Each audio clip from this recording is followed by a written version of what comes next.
కన్య రాశి వారికి ఈ యొక్క రాహుకేతు రాశి మార్పుతోటి ఎలాంటి శుభాశుభ ఫలితాలు ఇవ్వబోతున్నారో చూద్దామండి. రాహుకేతులు 18 సంవత్సరాల తర్వాత రాహు మీన రాశిని వదిలి కుంభరాశిలో, కేతువు కన్య రాశిని వదిలి సింహరాశిలో స్థితి పొందబోతున్నారండి. ఒక్కో రాశిలో రాహుకేతులు 18 నెలల పాటుగా ఉంటారు. మరి ఎలాంటి శుభాశుభ ఫలితాలు ఇవ్వబోతున్నారో క్లియర్గా చూద్దామండి. సహజంగా ఏంటంటే శనివత్ రాహు, కుజవత్ కేతు అంటూ ఉంటారు శాస్త్రంలో. శనివత్ రాహు, శని లాగా రాహు పనిచేస్తాడు, కుజుడి లాగా కేతు పనిచేస్తూ ఉంటారు. మరి శని ఇంట్లో మూల త్రికోణ రాశి నుండి యొక్క కుంభరాశిలో రాహు యొక్క స్థితి, సో కంఫర్ట్గా ఫీల్ అవుతాడండి. మరి కన్య రాశి వారికి ఎన్నవ స్థానం? 6వ స్థానం. 6 అంటే ఏంటి? శత్రువు, రుణ, రోగ బాధ, ముఖ్యంగా శత్రువుల మీద అంటే కాంపిటీటర్ మీద విజయం మీద అని చెప్పవచ్చండి. మీరు కనుక జాబ్లో కాంపిటీషన్లో ఉన్నారు, 100% జాబ్ వస్తుంది. దానికి సపోర్ట్ ఏంటంటే చతుర్థ సప్తమాధిపతి కేంద్రాలకు 2 కేంద్రాలకు ఆధిపత్యం వహించేది గురుగ్రహం. ఆ ఒక గురుడు కూడా 10వ స్థానంలో ఉండి ఆయన నవమ దృష్టి చేత రాహుని చూస్తూ ఉంటాడు. రాహు గురుడిని, గురుడు రాహు పరస్పరం చూసుకుంటూ ఉంటారు. 6వ స్థానంలో రాహు బలవంతుడండి. 6లో శని ఉన్నా రాహు ఉన్నా మంచి ఫలితం ఇస్తారు. ఉపచయ స్థానం అంటారు, డెవలప్మెంట్ ప్లేస్ అది.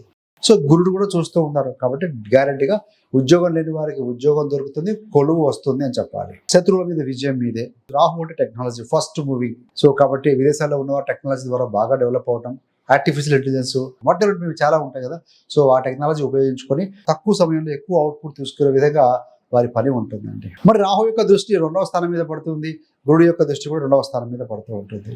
డబ్బులు బాగా వస్తాయి, డబ్బులు బాగా సంపాదన పెరుగుతుంది కూడా. సో కాబట్టి దాన్ని ఆ డబ్బులని జాగ్రత్తగా మనం ఇన్వెస్ట్ చేసుకోవడం లాంటివి చేయాలి. 2వ స్థానం వాక్కు స్థానం కూడా. రాహు అంటే మాయ అని చెప్తూ ఉంటాం. మాయ మాటలు అని కాకుండా కొంచెం పాలిష్డ్గా ఉంటాయండి. సో గురుడు యొక్క దృష్టి ఉంది కాబట్టి, రాహు యొక్క దృష్టి 2వ స్థానం మీద ఉంది కాబట్టి మాయలాగా అనిపించినా సో ఎదురువాడిని కన్విన్స్ చేయగలుగుతారు.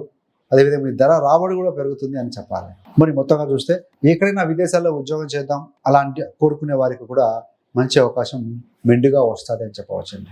లోన్స్ విషయంలో చూస్తే గతంలో ఉన్న లోన్స్ మెల్లిమెల్లిగా కొంచెం క్లియర్ చేసుకుంటూ ముందుకు వెళ్తారు.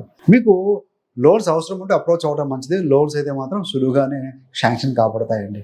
ఏది ఏమైనా ఇవన్నీ కూడా గోచార ఫలితాలు కాబట్టి మీ యొక్క జన్మజాతక చక్రం కూడా చెక్ చేసుకోండి. అందులో రాహు ఎలా ఉన్నారు, కేతు ఎలా ఉన్నారు, గురుడు బలం ఎలా ఉంది, లగ్నాధిపతి ఎలా ఉందో ఒకసారి చెక్ చేసుకున్న తర్వాత ఇవి కనుక మీకు ఆపాదించుకుంటే 100% సరిపోతాయండి. మరి రోగం, హెల్త్ విషయంలో చూస్తే 6వ స్థానాధిపతి 7లో ఉన్నారు, 7వ అధిపతి 10లో ఉన్నారు, బాగానే ఉంది. శని యొక్క దృష్టి అనేది మీ యొక్క రాశి మీద, లగ్నం మీద, కన్యా రాశి కన్యా లగ్నం మీద పడుతూ ఉంటుంది కాబట్టి సో శని దృష్టి కామన్ కాదంటే లెథార్జిక్, పోస్ట్పోన్మెంట్, స్లోగా చేద్దాంలే, తొందర ఏముంది, ఇలాంటి ఆలోచనలు వస్తూ ఉంటాయి.